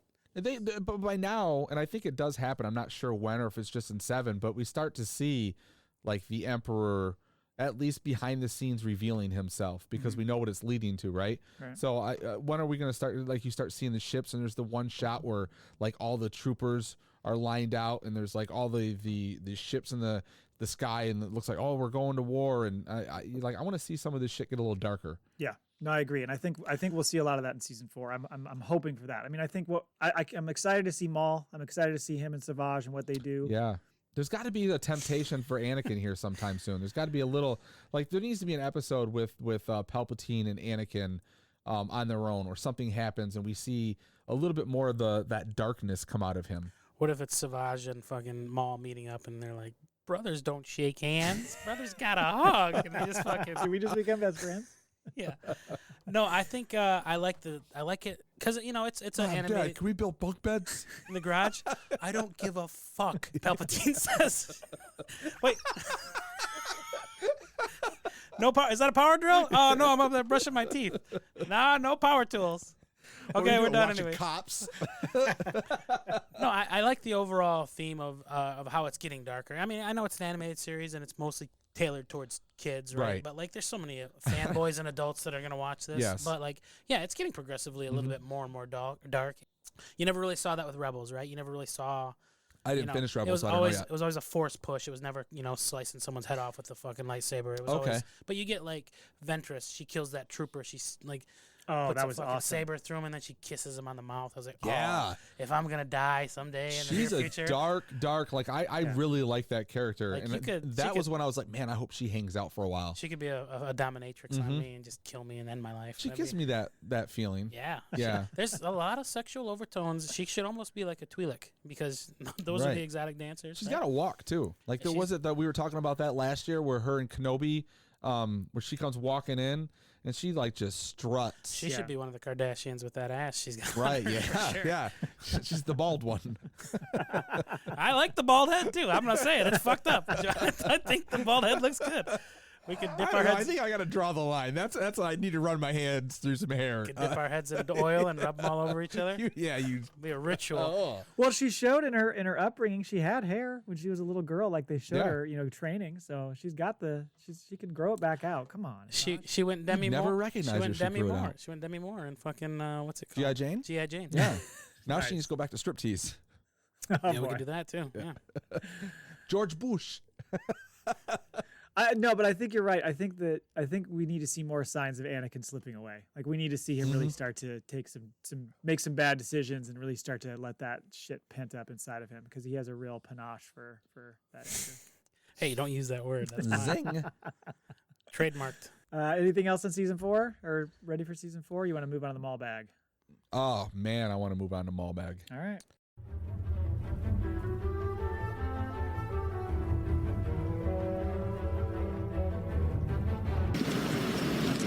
I'm a representative of the United States government, authorized by, Order 66. and I'm your postman. So if you would like to reach out to the show, we would love to hear from you. You can email us at facpapod@gmail.com, FACPA pod, and we will read your stuff on the air. We've been getting pretty consistent stuff every week, so keep them coming. Really, really enjoy it. We have 2 this week, and they're both very long, so we appreciate that. But we're going to kind of break them down as we go through them. So the first email is from Louis Cabral, and he says, "This is Louis, Clockwork Owl, with a few questions for you. What color, spelled C-O-L-O-U-R, I'm Canadian, so Canadian spelling, would your lightsabers be?" You know, I thought about this and I was like, blue. And then I was like, oh, the blues exist. And Dave made me an orange lightsaber. So, yeah, Angry Ginger lightsaber. Okay. And I don't Cool. think there's an orange one that actually exists in the Star Wars universe. I so. think you're right. Boom. Yeah. I'd like a maybe like a light blue to match my eyes, a sky blue. Oh. Yeah. Yeah. I like to coordinate my outfit You want to wear a Match diaper your too? eyes. to match my like a clutch bag, you know, a man purse. Okay. I like to coordinate my entire outfit with my robes. It'll be like a white robe with the blue You gotta fringe. coordinate. Yeah, coordinate, baby. Coordinate. Boomerang, shout out. The jacket matches the belt, Yeah. matches the hat.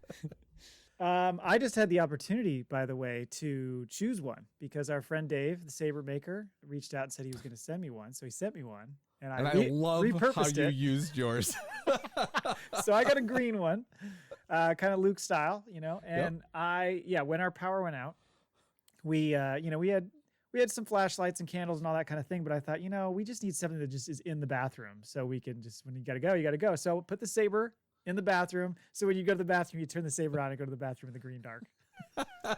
It's a lavender color. It really helps the movement of the bowels. Did you send the picture to our chat room, or did you actually put that out on Twitter? I put that on Twitter. Okay, I was laughing. You got it over in the corner, and it like illuminates the bathroom. I was like, it's perfect. Well, the weird thing about it is it was trippy because you'd go to the bathroom and then you'd come out and everything looked red. Because of the green yeah? light, it would make my eyes turn and everything looked really red. It kind of shit. fucked me up a little bit. But thanks, Dave. After the third time he took a piss, he's like, "That's it. We're going to a hotel." Yeah, if you're in there taking a shit, your vision gets real fucked up. You can see Matt in there for 20 minutes trying to read a book, with Reading the my Star Wars lightsaber. book. He says, "What piece of armor, again, Canadian spelling, would you have crafted from your first piece of Beskar steel?" Cod piece. I was just gonna say it. Yeah. Groin.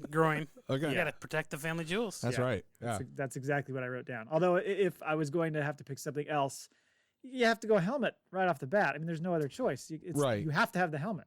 Yeah. So I think Chaps, my ass, the ass. You gotta protect the goods on the I backside. just want one Beskar boot. Beskar, left buttocks. always lead with your left foot. Yeah. You are the Mandalorian squad. Sweet. Thank you. Which weapon would you each specialize in? Now he lists them out here. We've got whistling birds, good for crowd control. Grappling line, flamethrower, Cole. Vambrace blaster, which is like a wrist blaster. The Ambin rifle or vibro blades, which I had to look up. You know, I struggle with. I mean, we talk about 40%. We're up close. We're up front about our knowledge with this, and we do this for fun. We're learning stuff, and we really like talking the shows, right? Yeah. But we have some listeners who are like dyed in the wool. Fucking, they've been reading and watching and know Star Wars more than like we could. I don't think we'll ever know it. Doing the show for 10 years, we won't. And how are they listening to us and not Right. like just like Losing their calling mind? for the show? It must be the ultimate eye roll every week. God, you guys don't know what you're talking about. The Or they're like, mispronunciations, the names. I've never felt smarter. listening to the show Yeah, for there an you hour go. and a half every week. I feel I've redeemed myself. It's like on Boondock Saints taking all the fun out of the job. I had to look up a couple of those items to make sure I knew what he was talking about. Is I'd the go with, Ambin rifle? Is that Yeah. the duster, the zapper? yeah. Okay. I'd go with that. Yeah, the giant tuning fork. That's my It is like a giant tuning Yeah. fork. It's vagina tuning fork as well. giant tuning fork. That's a big wall to bang it on there. Can you imagine the fucking echoes from that cavern? Oh boy. Yeah, how would you go with anything else? That weapon's badass. It fucking annihilates people. I know. disintegrates. Although Straight up the whistling eviscerates them. birds, man, I don't know. Yeah, that's true. I think it's a toss up between those two. You guys If I had unplenishable, like always had whistling birds, I'd probably pick that. You guys are overlooking the flamethrower. I think I don't knew think that we was are. coming. We knew that was coming. you really need to. The only time a flamethrower was ever been needed was 3 weeks ago when Matt lost power. What about Sigourney Weaver and Alien? Hello, Okay. come on, Yeah. show There a you go. little pride in the flamethrower. I'd rather just usage. have Ripley. No, so would I. Mm-hmm. 80s Sigourney Weaver. Yeah. I heard you guys talking about that. Was it you, Cole? gotta- Was it yeah, I you? got a Yeah, little you're thing for- revisiting your yeah. love for Sigourney Weaver. She looks good. She does. I can't deny it. She's wearing that wife beater and like cotton panties when she goes into hypersleep. I'm like, I want to Right. get in that fucking little hyperspace chamber with you. Room for Fall- two? Fall asleep on top of you. She suffocates to death. End of Alien. 25 years of coitus. You got a penchant for coitus. 3 seconds at a time for 25 years. He says, great show, and may you win the Darksaber. Never mind. That would be edited out. I was going to say, you ever fall asleep when it's still in there? Oh, God. You wake up 25 years later. This isn't the show. Just a raisin. This isn't the show for that. To make a headliner clip out of that. Sorry. Second email. Matt's got his work cut out for him. I this do. Week. It's all right. I got a week. I can't tell who I want our listener base to be. It's a toss up. Episode 2. Email 2 from Mike Laybourne. The High Republic, which you guys are listening to, has given Jedis all sorts of weird and wonderful lightsabers. How would the team personalize their own sabers?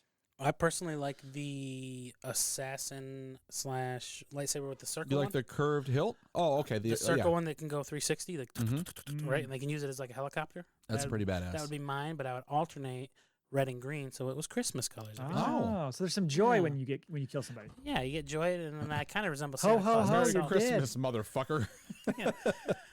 Yippee-ki-yay! John McClane before they kill him. Yeah. What would you do, Jay? I like maybe like that curved hilt. Who has it? Was it Ventress or is it Ahsoka? One of them has Dooku. like the. Dooku That's has what I it, said. yep. Dooku. Yeah, he has like that. I like the curved hilt, and then maybe like you I've got been to looking have forward to some this. some engraved inscriptions in there, right? Like Maybe positive thinking things. You're a champion. Yeah, exactly.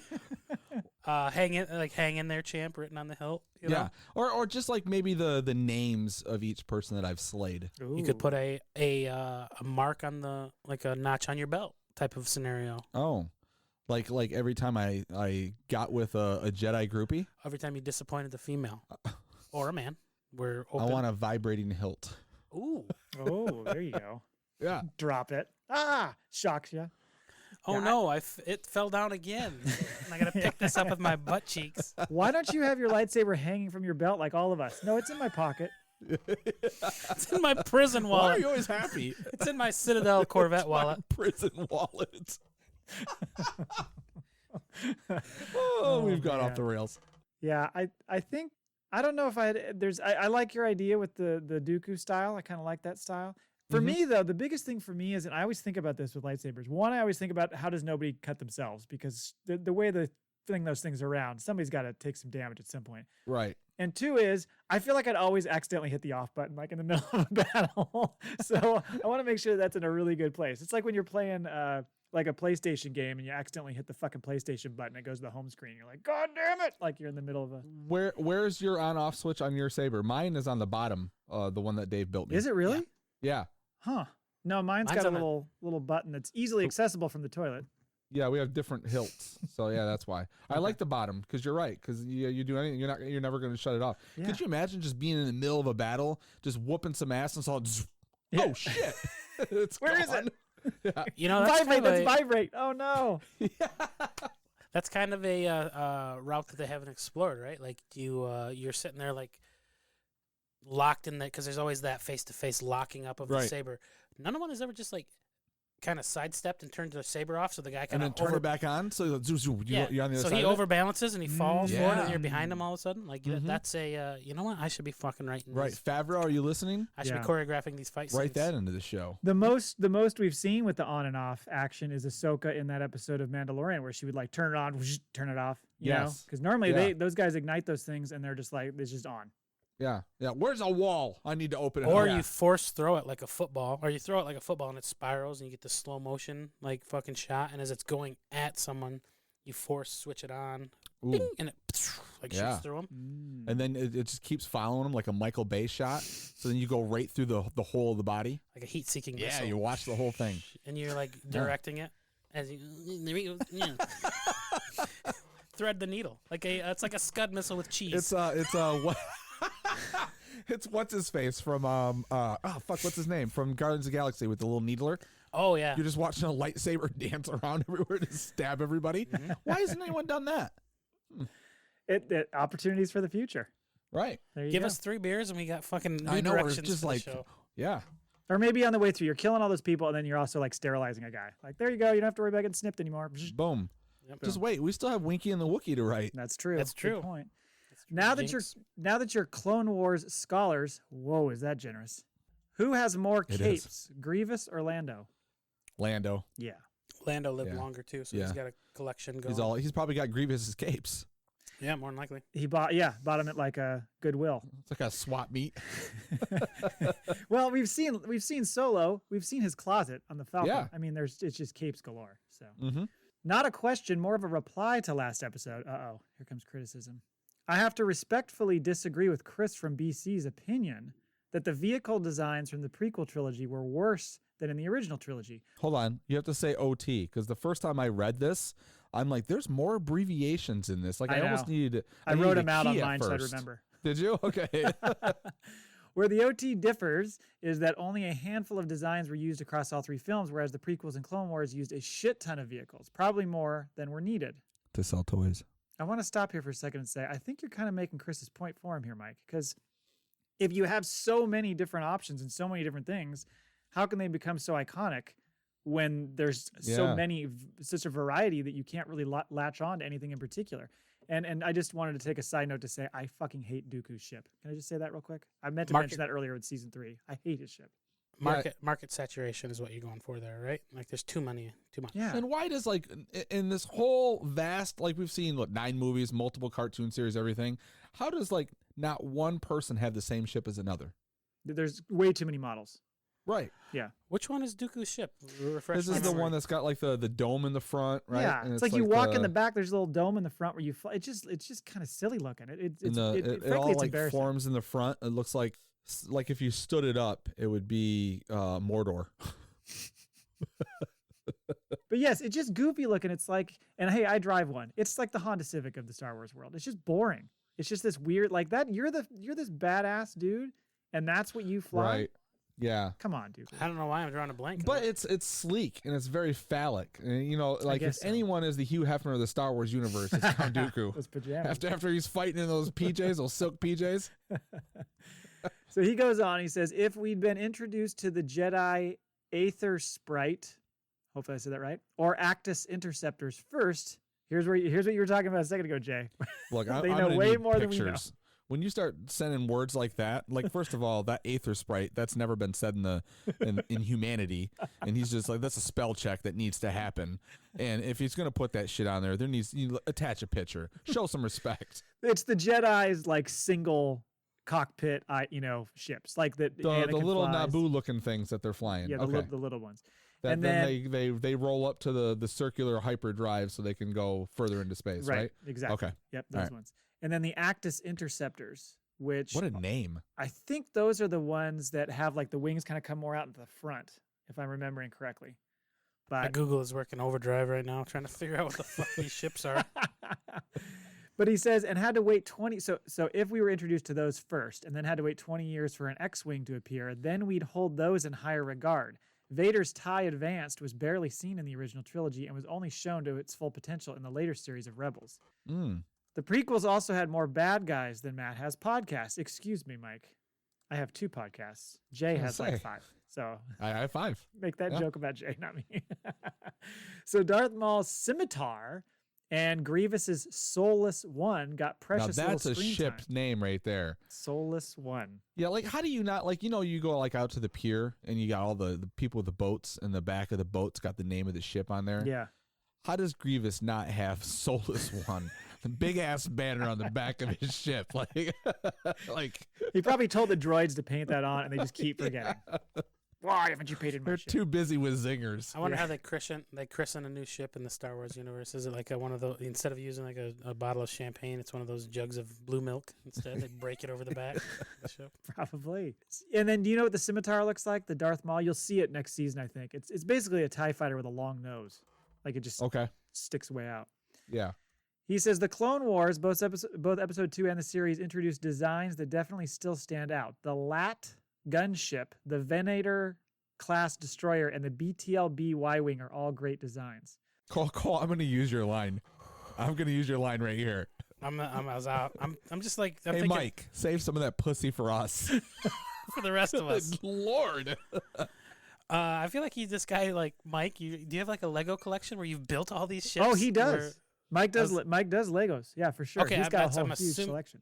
I'm assuming that's where his vast knowledge comes from. This is just me being jealous, by the way. Because you can just build all these ships, right? Right. Like you can go buy the Lego collection Yes. and And I think because he's read the books. When you've read the books and that's a big chunk of your knowledge of Star Wars, you're going to be aware of these things. Whereas in the movies, they're not going to just say it. Oh, is that the BTLB Y-wing? You just don't. Yeah, it doesn't pause and tell you all the information on the ship. Yeah, exactly.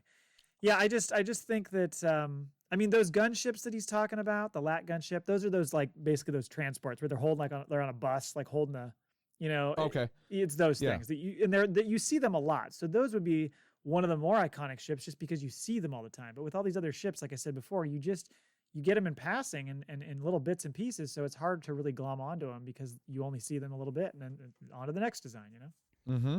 Anyway, Chris is still a legend, and as are all of you. Stay safe. Thanks, Mike. So that's it for Mailbag. Thank you.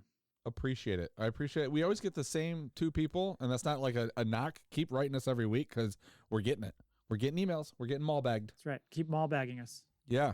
Or we'll mailbag you. One of those 2. I think that's it, right? That is it. No fact but factoid this week. We'll bring you one next week. So, all right, let's wrap this up. Thanks for listening, everybody. Sorry for the 3-week, 4-week hiatus, but we should be back every 2 weeks now with new shows. We're going to go into season 4. I'm going to promise it gets better. Although I will tell you, I think this show was this hour and 45 so far. I had a blast. we're gonna cut out all the beeps and chirps, and it's gonna be down to like 45 minutes. Yeah. So, It's just gonna be me. There's a if there's ever been an episode that's a Patreon exclusive, it's this one. I'm worried about what Matt's gonna cut all the good stuff. No, we'll see. I'm sure most of it'll stay. Good. All right. Thank you for listening, everybody. And until next time. Never tell us the odds. In our experience, there's no such thing as luck. And we have spoken.